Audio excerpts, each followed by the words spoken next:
Hello students, today we will learn basic concept of topic bill of exchange, जिसे हम trade bill भी बोल सकते हैं। मीनिंग, डेफिनेशन ऑलरेडी पहले के वीडियोस में हमने देखा है, फिर भी फास्ट समराइज करेंगे मीनिंग एंड डेफिनेशन। मीनिंग क्या है बिल ऑफ एक्सचेंज का? Bill of exchange is a return order issued by a seller of goods to the buyer of goods to pay certain sum of money on demand or after specific period of time। तो bill of exchange ये written order होगा जो issue करेगा seller on the name of buyer, और buyer उसे accept करेगा। वो होगा सर्टन सम ऑफ मनी के लिए जो डिमांड होगी फ्यूचर पीरियड में, और ऑन ऑर्डर। डेफिनेशन क्या दिया है? Bill of exchange is an instrument, एक इंस्ट्रूमेंट होगा, वो भी राइटिंग में। कंटेन होगा अनकंडीशनल ऑर्डर, साइन करेंगे bye the maker and directing a certain person. So maker जो है साइन भी करेगा और डायरेक्ट करेगा किसी और पर्सन को कि वो पैसा कब देने वाला है, टू पे ऑन डिमांड। जैसे डिमांड करेंगे तब वो पैसा देगा, या फिर फ्यूचर डेट में कभी वो पैसा देने वाला है, वो रिटर्न एग्रीमेंट पे, रिटर्न इंस्ट्रूमेंट पे लिखा रहेगा। तो यहाँ पे इंपॉर्टेंट पॉइंट्स क्या मिलते हैं? It is document in writing, ये एक डॉक्यूमेंट है जो राइटिंग में लिया जाएगा। ड्रॉन ऑन अ पर्सन, ड्रॉई जो पर्सन पे ड्रॉन किया जाता है वो ड्रॉई होता है, यानी buyer. Sign by the maker, maker sign करेगा पहले, यानी ड्रॉवर। जो सेलर होगा एक्सेप्ट करेगा ड्रॉवी, तो वो बिल कहलाएगा। जब ड्रॉवी एक्सेप्ट करता है तभी उसे बिल ऑफ एक्सचेंज हम बोल सकते हैं। Specify certain some of money, और बिल पे सर्टन सम कितनी अमाउंट देनी बाकी है वो नोट की रहेगी, लिखी रहेगी। And date and stamp, date and stamp होगा, तो इसके बिना वो कंप्लीट नहीं हो सकता है बिल ऑफ एक्सचेंज। ओके, कितनी पार्टीज इन्वॉल्व होती है? जस्ट आपको पहले 3 पार्टीज पे कॉन्सेंट्रेट करना है, 2 पार्टीज आपको बाद में समझ में आ जाएगी। ड्रॉवर जो बिल बनाता है, जो पर्सन बिल बनाएगा, a person who draws a bill, उसे ड्रॉवर बोला जाता है। नॉर्मली सेलर ही ड्रॉवर होगा। ओके, ड्रॉवी, ड्रॉवी कौन होगा? ही इज अ पर्सन ऑन हुम बिल इज ड्रॉन, जिसके नाम पे बिल बनने वाला है वो पर्सन ड्रॉवी होगा। हु एक्सेप्टेड अ बिल, और आप ऐसे ही बोल सकते हो जो पर्सन बिल एक्सेप्ट करता है वो ड्रॉवी होगा। पे किसे बोलेंगे? He is a person to whom amount is payable, वो ऐसा पर्सन रहेगा जिसे अमाउंट मिलने वाली है, जो रिसीव करेगा। Okay, receiver of the money लिखा है यहाँ पे। तो ड्रॉवर, ड्रॉवी एंड पे, 3 पार्टीज इंपॉर्टेंट है यहाँ पे। तो ओवरऑल कंसेप्ट आपके ध्यान में आया रहेगा। जब ट्रांजैक्शन बिजनेस में क्रेडिट वाले होते हैं, उधारी पे होते हैं, जो पैसा इन फ्यूचर डेट में पे करने वाले रहते हैं, तो वहां पे जरूरत पड़ती है कुछ इंपॉर्टेंट रिकॉर्ड की या कि प्रूफ की, जो बिल ऑफ एक्सचेंज प्रोवाइड करेगा सेलर को और बायर को। सो ये इंपॉर्टेंट है बिजनेस में। यहां से हमें पता चलेगा आगे बिल ऑफ एक्सचेंज क्यों जरूरी है। ठीक है, तो अभी हम सीखेंगे important points bill of exchange में क्या रहेंगे। ठीक है, let's see. So students, important points start हो रहा है, कॉन्सेंट्रेट करना। ये मेन पार्ट है आपके टॉपिक का, हम ऐसे बोल सकते हैं। First point is acceptance of bill. तो ये एक्सेप्टेंस ऑफ बिल क्या होगा? तो हमें कुछ कंसेप्ट समझने पड़ेंगे पहले। जैसे कि क्रेडिट ट्रांजैक्शन हुआ है, समझो 1000 रुपीज का क्रेडिट ट्रांजैक्शन हुआ है, तो सेलर ने बायर को 1000 रुपीज का गुड्स बेचा। बायर बोला कि मैं 1000 रुपीज आपको 1 वीक के बाद दे दूंगा। तो ये जो ट्रांजैक्शन है ये ओरली बोला है। सेलर बोलता है ठीक है, ये मैं रिटर्न में ले लूंगा आपसे कि आप 1 वीक के बाद मुझे 1000 रुपीज पेड करो। तो इसीलिए सेलर खुद अपने राइटिंग में लिखेगा कि ये बायर मुझे 1000 रुपीज 1 वीक के बाद देने वाला है। तो ये राइटिंग में लिखने के बाद जाएगा बायर के पास, बायर देखेगा और बायर एक्सेप्ट करेगा, हाँ ठीक है कि मैं 1 वीक के बाद ये पैसा दे दूंगा। जब बायर ये एक्सेप्ट करेगा कि ये रिटर्न जो भी पार्ट सेलर ने लिखा है कि 1 वीक के बाद पैसा देने वाला है, ये रिटर्न पार्ट ये रिटर्न इंस्ट्रूमेंट जब भी वो अपनी साइन करके एक्सेप्ट करेगा उसे बोलेंगे एक्सेप्टेंस ऑफ बिल। तो आप ये समझ लो एक्सेप्टेंस किया जाएगा ड्रॉवी के बेसिस पे। ड्रॉवी यानी बायर जो है जिसके नाम पे बिल बनेगा वो एक्सेप्ट करेगा। जो रिटर्न इंस्ट्रूमेंट रहेगा वो बिल रहेगा। तो सेलर बिल बनाएगा, ड्रॉ करेगा, बिल बनाएगा और एक्सेप्ट करेगा ड्रॉवी बायर जिसके नाम पे है वो। ठीक है। So when drawee put his signature on a bill then it is called acceptance. जब भी वो साइन करेगा बिल पे तभी उसे बोलते हैं कि बिल एक्सेप्ट हो गया। अदरवाइज वो बिल की वैल्यू कुछ भी नहीं है। आप कितनी भी अमाउंट लिख दो, वहां पे ड्रॉवी का अगर सिग्नेचर ही नहीं है तो बिल अमाउंट वो आएगी ऐसे हम बोल भी नहीं सकते। ड्रॉवी जब भी एक्सेप्ट करेगा कि मैं अमाउंट ये दे दूंगा और सिग्नेचर करेगा तभी वो लीगल प्रूफ हो जाएगा। अगर आगे जाके फ्यूचर ने उसमें मना कर दिया तो हम बोल सकते हैं तेरा सिग्नेचर है यहाँ पे, तूने एक्सेप्ट किया था, ऐसे बता सकते हैं। तो एक्सेप्टेंस के लिए ड्रॉवी का सिग्नेचर होना जरूरी है। जब भी ड्रॉवी अपना सिग्नेचर करेगा तभी होगा एक्सेप्टेंस। तो एक्सेप्टेंस ऑफ बिल पहला कंसेप्ट हो गया। यहाँ पे देखो, sign bill has no importance. After acceptance drawee become the acceptor.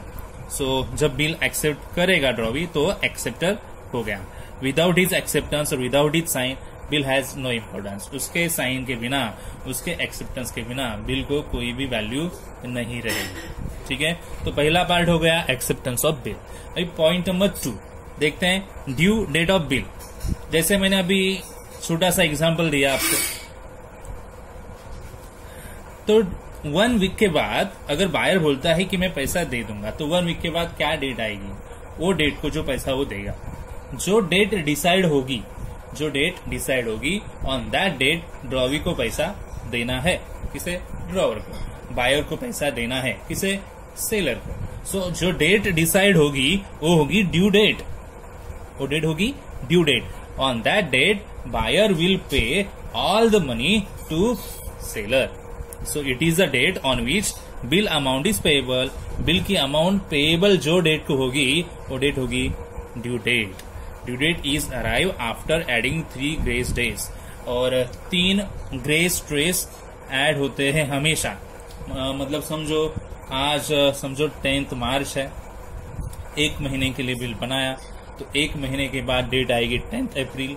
But 1 महीने का अगर बिल है तो उसमें 3 डेज एक्स्ट्रा दे जाएंगे, ग्रेस डेज। मतलब 10 अप्रैल को अगर 1 मंथ होता है तो उसमें 3 डेज ऐड करेंगे तो होंगे क्या?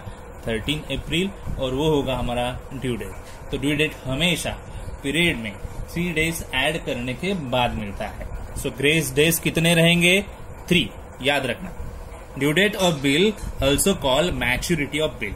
ड्यू डेट को और एक वर्ड है maturity of bill.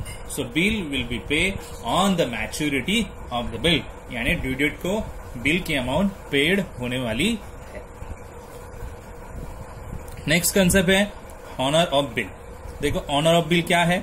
If bill is paid on due date then it is called honour of bill. समझो बायर ने जैसे बोला था कि 1 वीक के बाद पैसा देगा और उसने दे दिया, सो इट मीन्स बिल का पैसा टाइम पे ड्यू डेट पे पेड होना, उसे एक टर्म बोलते हैं honour of bill. Okay, bill honour हो गया। तो बिल की अमाउंट पेड होना टाइम पे, उसी डेट को, जो डेट ड्यू डेट है, मैच्योरिटी डेट है, उसी डेट को अगर अमाउंट पेड होती है जैसे बिल में लिखा है तो वो बिल कहलाएगा honour of bill. Bill honoured, ऐसे ही बोल सकते हैं। अगर समझो किसी वजह से ड्रॉवी जो है पैसा पे नहीं कर पाया, वो बोला 1 वीक के बाद देगा, उसने बिल भी एक्सेप्ट किया बट उसके पास पैसा ही नहीं है, वो बिल्कुल पैसा दे नहीं पाया। सो ही इज अनेबल टू पे द मनी। अगर ऐसा हुआ कि वो पैसा नहीं दे पा रहा है ड्यू डेट को, तो इसका मतलब बिल अपोजिट ऑनर के होगा, डिसऑनर। अगर if bill is not paid on due date then it is called dishonour of bill. Due date को अगर बिल की अमाउंट पेड नहीं होगी तो उसे कहा जाएगा dishonour of bill. It is also possible when drawee became insolvent. So अगर ड्रॉवी इंसॉल्वेंट बन गया फिर भी पॉसिबल है कि बिल डिसऑनर हो जाता है। सो डिसऑनर यानी क्या? बिल की अमाउंट टाइम पे पेड ना होना। ठीक है, ड्यू डेट पे पेड ना होना। तो ड्यू डेट पे अगर अमाउंट मिली बिल की तो ऑनर ऑफ बिल। अगर ड्यू डेट पे अमाउंट नहीं मिली, नहीं रिसीव हुई, तो डिसऑनर ऑफ बिल होगा। ठीक है, यहाँ पे 4 कंसेप्ट हो गए हमारे। We will see next number 5, endorsement of bill. तो देखते हैं एंडोर्समेंट क्या है। इंडोर्स यानी शॉर्ट में हम बोल सकते हैं ट्रांसफर करना। When holder of a bill यानी ड्रॉवर, होल्डर कौन होगा? ड्रॉवर होगा। होल्डर क्यों? क्योंकि बिल जब बनेगा ड्रॉवी एक्सेप्ट करेगा, बट वो बिल रहेगा किसके पास? ड्रॉवर के पास ना। ड्यू डेट तक बिल सेलर के पास रहेगा, ड्रॉवर के पास रहेगा। ड्यू डेट खत्म होने के बाद वो जाएगा ड्रॉवर के पास और पैसा ले लेगा। सो बात की बात है, बिल एक्सेप्ट होने के बाद वो ड्रॉवर के पास रहता है, इसलिए उसे होल्डर ऑफ बिल कहा जाता है। Transfer it ownership to another person by signing the bill on back, it is known as endorsement of bill. तो इंडोर्समेंट ऑफ बिल ये कंसेप्ट हमें समझ के लेना है। जैसे ड्रॉवर ने ड्रॉवी से लिख के लिया, बिल एक्सेप्ट करके लिया, अभी उसके पास बिल है, बिल का पैसा 1 मंथ बाद आना है समझो, बट ड्रॉवर को अर्जेंटली किसी और को भी पे करना है, तो उसके पास कैश नहीं है, तो क्या करता है? कैश के एक्सचेंज में वो क्या करेगा? बिल प्रोवाइड करेगा। आगे कैश नहीं है ना, तो बिल प्रोवाइड करेगा। बोलेगा अभी मेरे पास कैश नहीं है, यहाँ पे बिल रख लो। तो किसी और को अगर कैश देने की बात आती है, अगर उसके पास कैश नहीं है, तो आगे क्या कर सकता है? वो बिल दे सकता है। So it means endorsement of bill. जब भी कोई पर्सन एक बना हुआ प्रॉपर बिल किसी और को दे देता है, किसी और को ट्रांसफर करता है, तो उसे इंडोर्समेंट ऑफ बिल कर बोलेंगे। सो कोई भी ड्रॉवर या पर्सन बना हुआ बिल किसी और थर्ड पर्सन को देता है, ट्रांसफर करता है, तो उसे इंडोर्समेंट ऑफ बिल हम बोलेंगे। ट्रांसफर करने के लिए क्या करना पड़ेगा? बिल तो देंगे ही, बट बिल के बैक में सिग्नेचर होगा कि मैंने ट्रांसफर किया है, तो होगा इंडोर्समेंट ऑफ बिल। ठीक है, तो यहाँ पे हो गए 5 concept. Student, point number 6, discounting of bill. If a holder of a bill यानी ड्रॉवर के पास ही तो बिल है, is an need of immediate fund. समझो ड्रॉवर के पास पैसा नहीं है, उसने इन्वेस्ट किया था सब, और अभी क्रेडिट ट्रांजैक्शन में सब फंड फंसा हुआ है, और उसे अर्जेंटली पैसों की जरूरत है, ही नीड इमीडिएट फंड।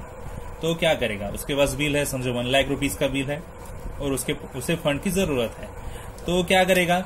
बैंक के पास जाएगा, बैंक को बिल दिखाएगा, बैंक बोलेगी ठीक है, आपका ये 1 लाख रुपीस का बिल है, जो प्रॉपर वैल्यू है, आप ये बिल यहाँ पे रखो, इसकी सर्टन वैल्यू हम आपको दे देंगे। बिल एज अ सिक्योरिटी आपको बैंक में रखना पड़ेगा, और वो बिल के अगेंस्ट हम आपको पैसा दे देंगे, ऐसा बैंक बोलती है।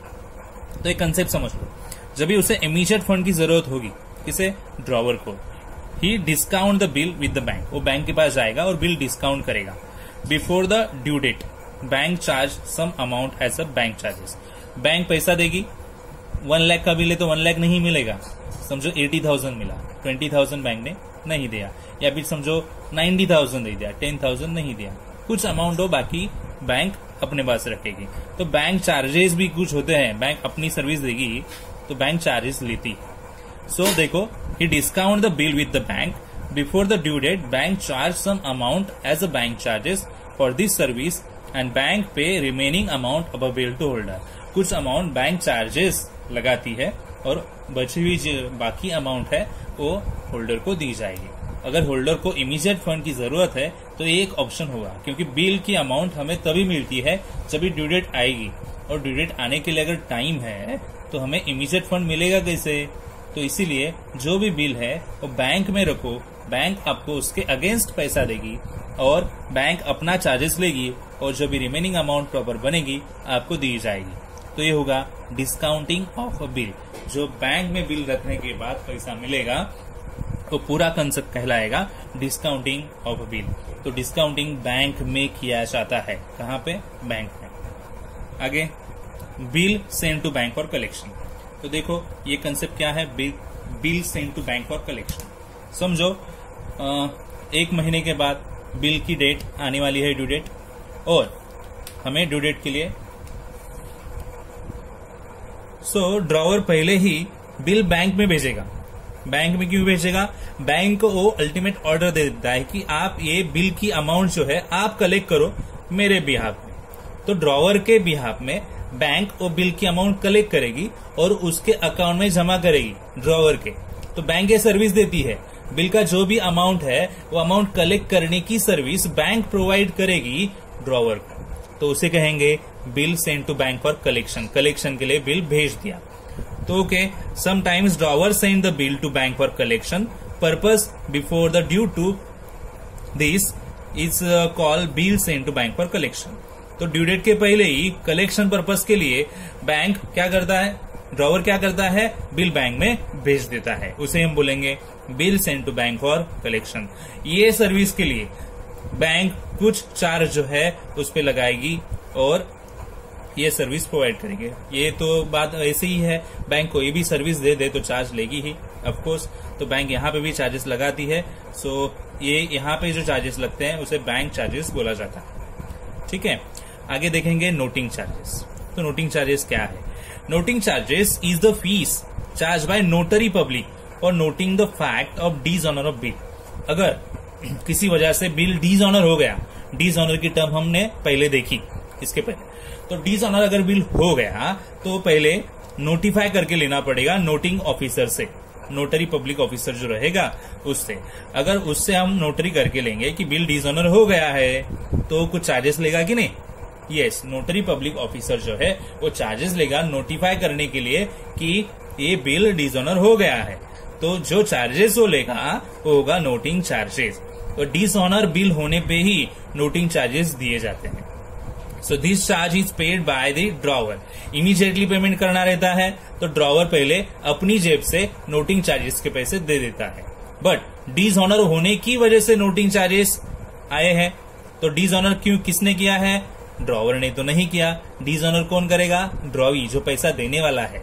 तो ड्रॉवर ने डिसऑनर किया तो नोटिंग चार्जेस जो इनकर्ड हुआ है बिकॉज ऑफ ड्रॉवी, तो ड्रॉवी ही नोटिंग चार्जेस पे करेगा। बट सबसे पहले इमीडिएट देना पड़ता है ना नोटिंग चार्जेस, तो तभी वो नोटिंग चार्जेस ड्रॉवर पे करेगा और फिर बाद में वो ड्रॉवी से कलेक्ट करेगा। नोटिंग चार्जेस एक तुरंत होने वाला एक्शन है, इसके लिए हम ड्रॉवी के पास नहीं जा सकते और उसे नहीं बोल सकते नोटिंग चार्जेस का पैसा पहले दे दे मुझे। नोटिंग चार्जेस तो पहले ही करके लेना पड़ेगा, तो हमें पहले खर्चा करना पड़ेगा नोटिंग चार्जेस पे।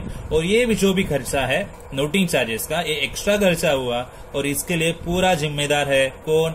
ड्रॉवी। और ये ड्रॉवी से हम एक्स्ट्रा अमाउंट वसूल करना है। समझो नोटिंग चार्जेस के लिए 100 रुपीज खर्चा हो गया, तो ये पूरे 100 रुपीज हम ड्रॉवी से लेंगे। बट पहले हमें 100 देने पड़ेंगे अपनी जेब से और फिर वापिस हमने कलेक्ट करने हैं ड्रॉवी से। तो नोटिंग चार्जेस। ठीक है, आगे दो कंसेप्ट बचे हैं, कॉन्सेंट्रेट करो। Retirement of bill. If drawee pays the amount of bill before the due date. अगर ड्रॉवी के पास बहुत सारा पैसा है और एक मंथ के बाद बिल की ड्यू डेट आनी है, तो उसने सोचा मेरे पास पैसा है, मैं अभी के अभी अमाउंट दे देता हूँ। ड्यू डेट आने से पहले ही ड्रॉवी बोला ये आपका बिल का पैसा ले लो। अच्छी बात है ना, ड्यू डेट के पहले ही पैसा आएगा तो ये टर्म को कुछ कहेंगे ना, यस, रिटायरमेंट ऑफ बिल। अगर ड्यू डेट के पहले ही ड्रॉवी अपना पैसा पूरा दे देता है तो उसे हम बोलेंगे retirement of bill. If a drawee pays the amount of bill before the due date then it is called retirement of bill. और ये एक स्पेशल एक्टिविटी हो गया, ड्यू डेट से पहले पैसा आ रहा है, अच्छी बात है ड्रॉवर के लिए भी। तो इसके लिए ड्रॉवर खुश होके कुछ डिस्काउंट देगा ड्रॉवी को, उसे हम बोलेंगे रिबेट। सो स्पेशल डिस्काउंट दिया जाएगा ड्रॉवी को इनकरेज करने के लिए कि वो ड्यू डेट से पहले पैसा दे दे, तो इसीलिए स्पेशल डिस्काउंट जो दिया जाएगा उसे हम बोलेंगे रिबेट। तो रिटायरमेंट जब भी होगा वहां पे रिबेट आने ही वाला है। ओके, रिबेट रहेगा, रिबेट यानी ही डिस्काउंट। डिस्काउंट का अनदर नेम बोल सकते हो रिबेट। तो retirement of bill it means due date के पहले पैसा पे होना। ठीक है, and then renewal of bill. तो रिन्यूअल ऑफ बिल क्या है देखते हैं। रिन्यू मतलब वापिस बिल बनाना। वापिस बिल कब बनाना पड़ सकता है? सोचो, यस, अगर बिल कैंसिल हो गया तभी उस पर नया बिल बनाना पड़ेगा, रिन्यू करना पड़ेगा। तो पहले का बिल कैंसिल होने के बाद वही बिल रिन्यू होगा तो उसे रिन्यूअल ऑफ बिल बोलेंगे। बिल पहले का कैंसिल होगा यानी ही उसे डिसऑनर बोलेंगे। जब कभी बिल डिसऑनर होता है तभी उसके बाद रिन्यू का नया बिल बनने का प्रोसेस आता है। तो रिन्यूअल ऑफ बिल ये रिक्वेस्ट ड्रॉ भी कर सकता है रिन्यूअल का। अगर ड्रॉई को पता चला अभी 2-4 दिन के बाद बिल की ड्यू डेट है, बिल का पैसा देना है, ड्रॉवी को पता चला कि ड्रॉवी के पास तो पैसा है ही नहीं, तो ड्रॉवी रिक्वेस्ट करेगा ड्रॉवर को, देखो भाई मेरे पास पैसा नहीं है, आप प्लीज मेरे लिए अलाउ करो कि बिल की डेट नहीं दे दो, मुझे 1 महीने की बाद दे दो। तो पीरियड इंक्रीज करके वो बोलेगा कि मुझे बिल नया अब बना के दे दो। तो इसके लिए पहला बिल कैंसिल करके एक नया बिल बनाना पड़ेगा। तो इसे ये प्रोसेस को बोलते हैं रिन्यूअल ऑफ बिल, बिल को नया बनाना, न्यू बिल बनाना। When drawee is not in position to pay the amount of bill, जब कभी ड्रॉवी को ऐसा लगेगा कि वो पोजीशन में नहीं है कि पैसा दे सकता है बिल का, then he requests drawer for extend the period. Drawer cancel the first bill and made new bill with interest. Interest के साथ बनाएगा, पीरियड बढ़ेगा तो पीरियड का एक्स्ट्रा चार्ज लगेगा कि नहीं? यस। तो रिन्यूअल के टाइम जो भी अमाउंट रहेगा वो अमाउंट पे इंटरेस्ट लगने वाला है। So including interest then it is called renewal of bill. तो उसे रिन्यूअल ऑफ बिल हम बोलेंगे। तो यहाँ पे 10 कंसेप्ट है जो मैंने आपके साथ डिस्कस किए। आई होप आपको समझ में आया है, क्योंकि 10 कंसेप्ट के साथ ही हमें जो आगे के प्रॉब्लम्स है बिल ऑफ एक्सचेंज के स्टडी करने हैं। ठीक है, आपको ये सब पॉइंट्स नोट करके रखने हैं आपके बुक में, या कि आपको एग्जाम तक वो रिफर कर सके। ठीक है।